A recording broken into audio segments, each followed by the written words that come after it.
Sa bidyong ito ay tuturo ko sa inyo kung paano mag-loan sa SSS gamit ang Pag-ibig Loyalty Card Plus account. So dapat po yung Pag-ibig Loyalty Card Plus account natin ay naka-enrolled sa disbursement account. Kung hindi pa naka-enroll yung Pag-ibig Loyalty Card Plus account nyo, meron po akong video nun kung paano i-enroll. So ilalagay ko na lang po sa comment section ang link. So sa mga naka-enrolled na, proceed na po tayo. So ang gagamitin ko po sa pag-apply ng salary loan ay cellphone. So ang una po natin gagawin ay punta po tayo sa Google.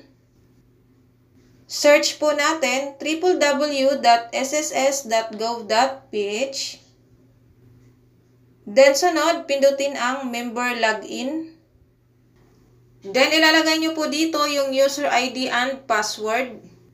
Then pag okay na, pindutin ang sign in. Then may lalabas na member survey consent. Sunod, pindutin ang X dito sa gilid. Then may lalabas na notifications. Sunod, pindutin ulit ang X dito sa gilid. So ito na yung account natin sa SSS. Sunod, pindutin ang loans. Then sunod, pindutin ang apply for salary loan. So ayan na siya guys. So automatic na po nalalabas yung mailing address, mobile number, landline, and email address. So make sure that the above contact information with SSS is updated. If not, click here to update. So kung hindi pa po updated yung contact information nyo, pindutin nyo lang po ito.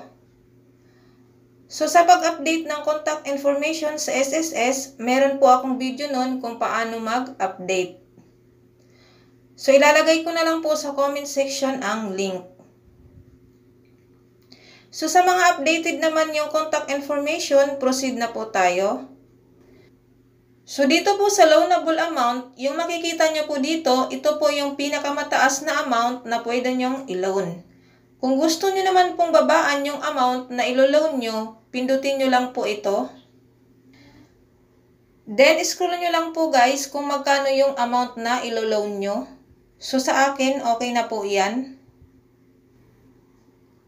Then sunod, dito naman sa bank, Union Bank of the Philippines.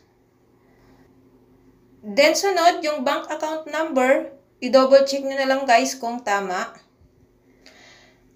Then dito naman sa certifying employer, automatic na po nalalabas yung employer ID, employer branch location. So double check nyo na lang guys kung tama. Then pag okay na lahat, pindutin ang proceed. Then may lalabas na ganito, service unavailable. Please try again. So pag sa cellphone po kayo nag-apply ng salary loan guys, ganito po yung lalabas. Pero okay lang po yan, pwede pa naman po tayo mag-proceed pag-apply ng salary loan. Sunod, pindutin ang box na maliit katabi ng I agree to the terms and conditions. Then sunod, pindutin ang proceed. So ayan na siya guys. So dito nyo makikita yung loan amount. Then dito naman yung net proceeds. So ito yung matatanggap ko. Meron po siyang service fee na 1%. Then sunod, basahin nyo na lang po yung certification, agreement, and promissory note. Then pagkatapos, pindutin ang submit. Then may lalabas na, this action will send the supplied information to SSS. Do you want to continue? Sunod, pindutin ang OK.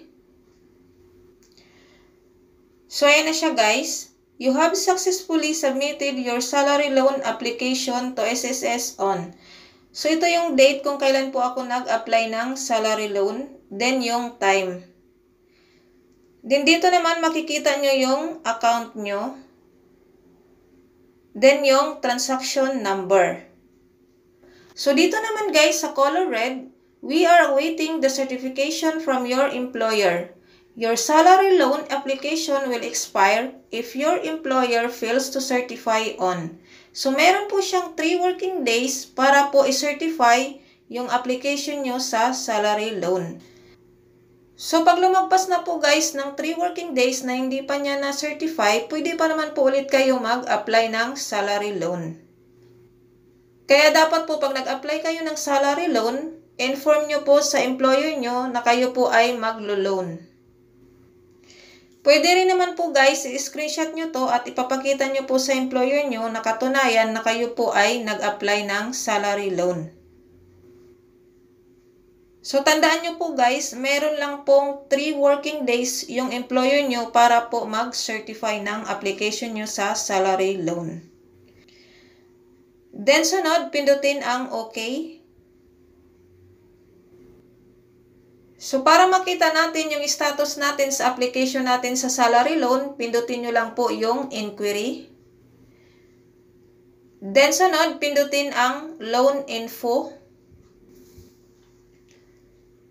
So, ayan na siya guys, loan application details. So, dito sa loan application status, makikita nyo po dito ay loan application is for employer certification. So, wait na lang po natin ma-certify ng employer natin.